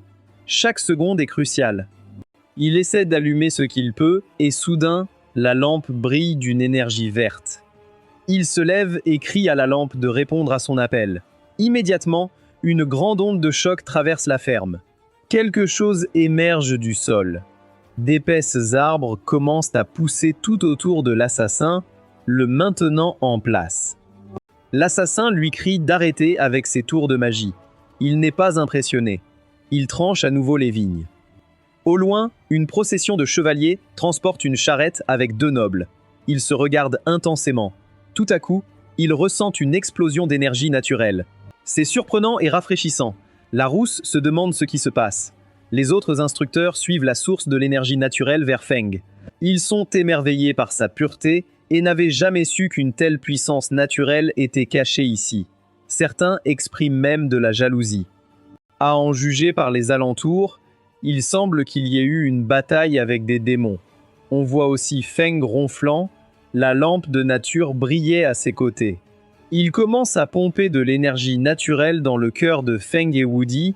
Ces 2 vitalités sont alimentées par ce vieil homme. La lueur familière est son propre pouvoir naturel, mais quelque chose d'étranger l'attaque et le retient. C'est l'énergie du nécromancien.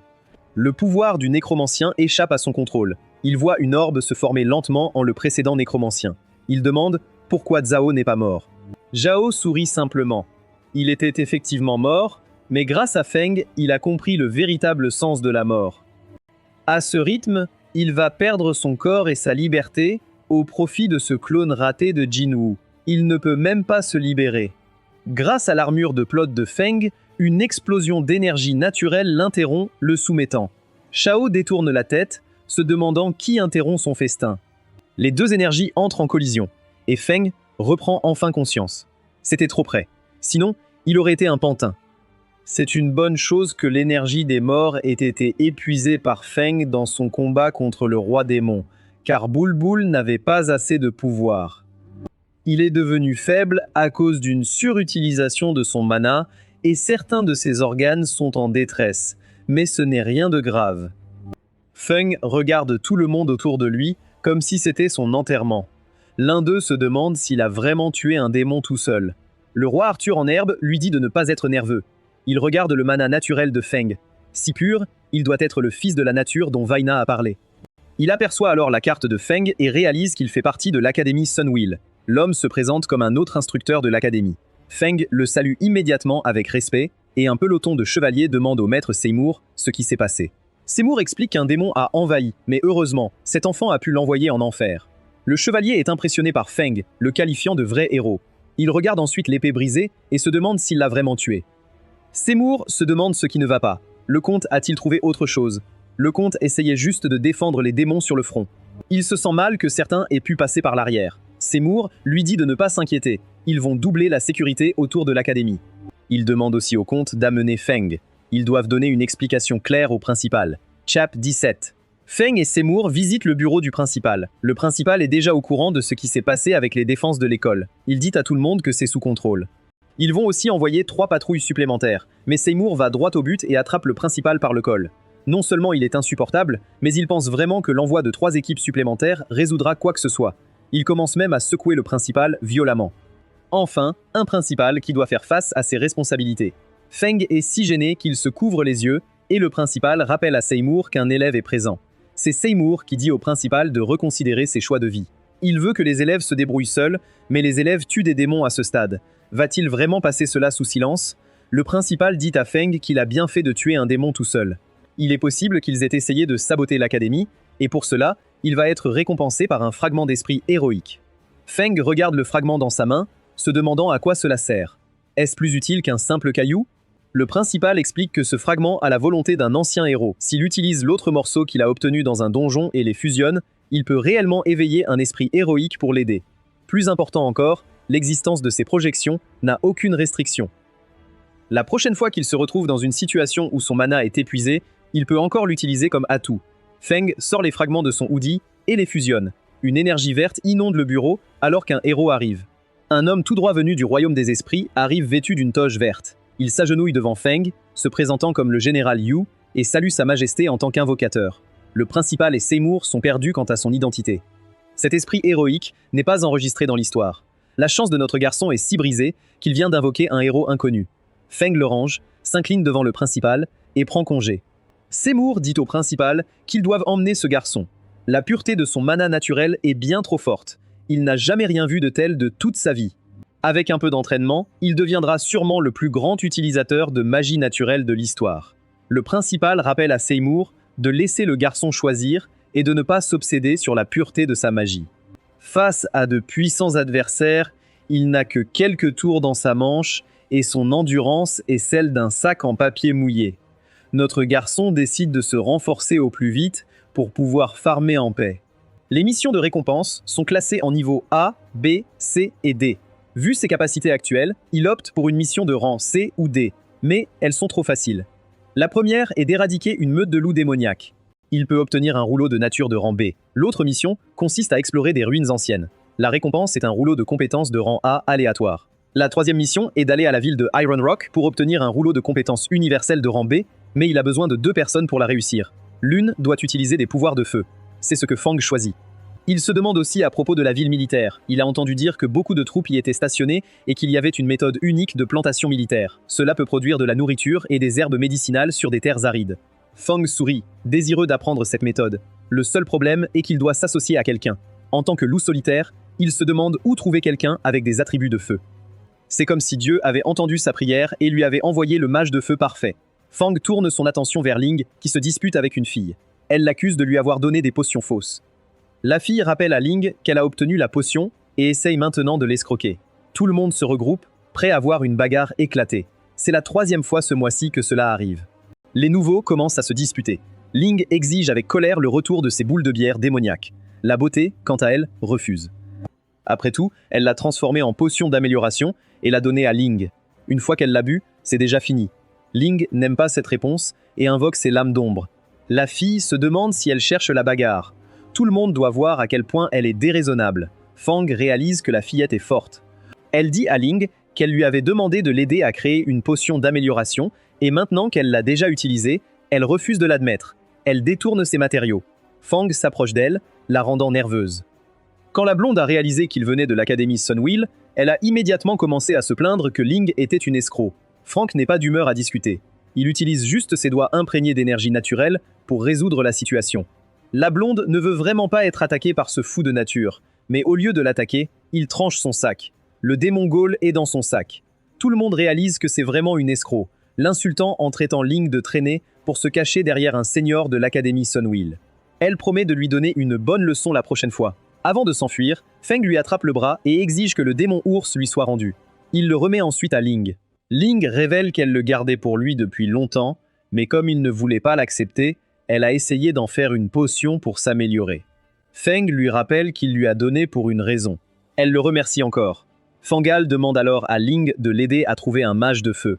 Puis il lui dit avec aisance qu'elle est une mage de feu. Peut-être qu'elle peut le rejoindre. Ghoul attendait en fait qu'il lui demande. Elle accepte immédiatement et Fen sourit. Plus tard, ils s'inscrivent à la mission et reçoivent le rouleau de mission.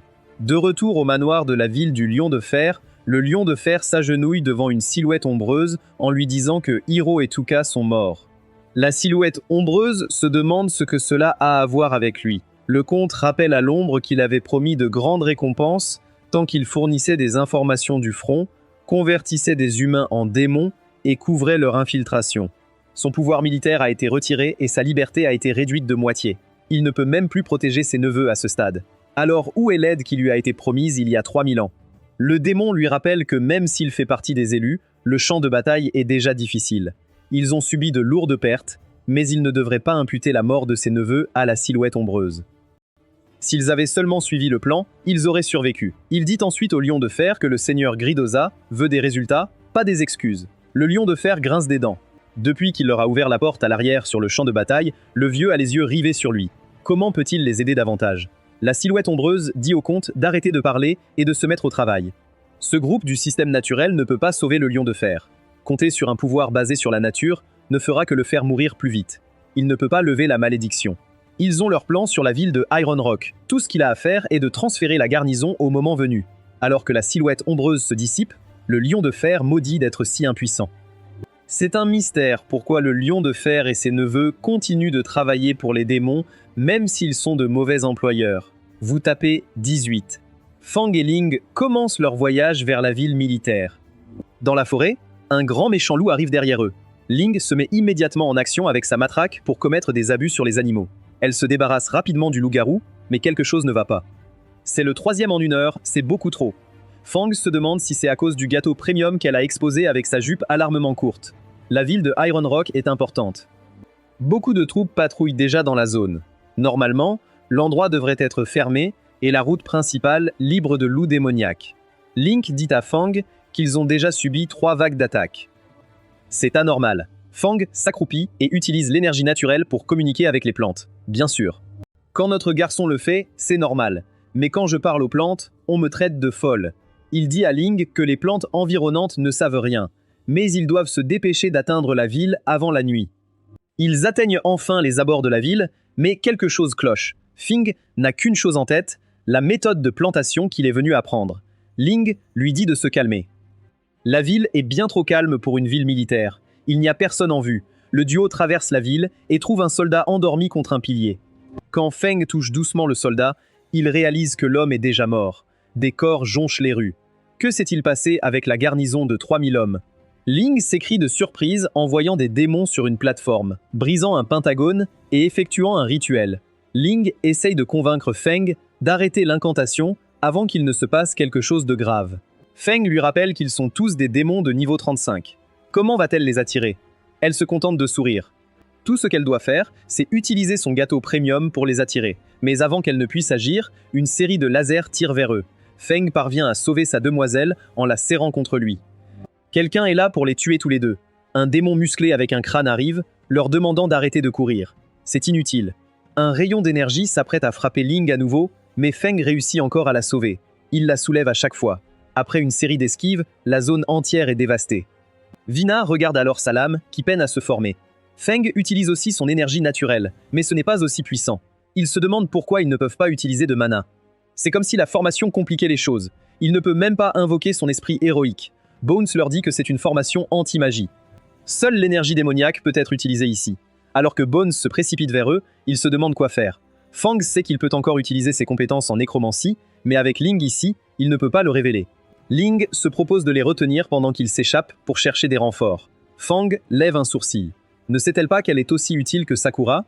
Elle insiste pour qu'on retourne chercher des renforts. Comme elle a perdu le dernier match, elle ne peut pas le laisser tomber. Elle croise ses lames, prête à affronter les démons ou à mourir en essayant. Feng l'assomme d'une claque. Elle s'étonne et tombe comme un sac de pommes de terre. Les démons squelettes se demandent s'il trahit son coéquipier pour espérer vivre. Certains commencent à critiquer les humains, les traitant de sans-gêne. Feng se moque de leur avis. Il doit juste la protéger et utiliser ses compétences. Il commence à rire de Feng, mais il sort la lampe de la nature. Les démons se mettent immédiatement en garde, lui disant d'arrêter ou il sera brisé. Ce qu'ils ne savent pas, c'est qu'il va transformer la lampe en lampe des morts. La lampe se transforme en lanterne de os, émettant une énergie violette. Feng sourit en tenant la lampe de la mort. Il appelle aussi Maman Esprit à son aide. Elle déclenche une série de frappes d'énergie dévastatrices. Un démon squelette commence à s'effondrer. Pourquoi y a-t-il des morts vivants ici? Il se demande. Feng sourit, la chasse ne fait que commencer. Toute l'équipe se retire et les démons semblent sur le point de perdre le contrôle. Quelques démons essaient de bloquer leur chemin, mais l'exécuteur s'en charge rapidement. Le summoneur de démons commence à créer de plus en plus de morts vivants. Ils n'en croient pas leurs yeux. Le plus fort d'entre eux traite Fang de plus fort qu'un trombone. Il dit à ses sbires de retenir les guerriers morts-vivants pendant qu'il s'occupe personnellement du summoneur. C'est l'affrontement entre ombre et squelette pendant que le gros vilain traite Fang de problème.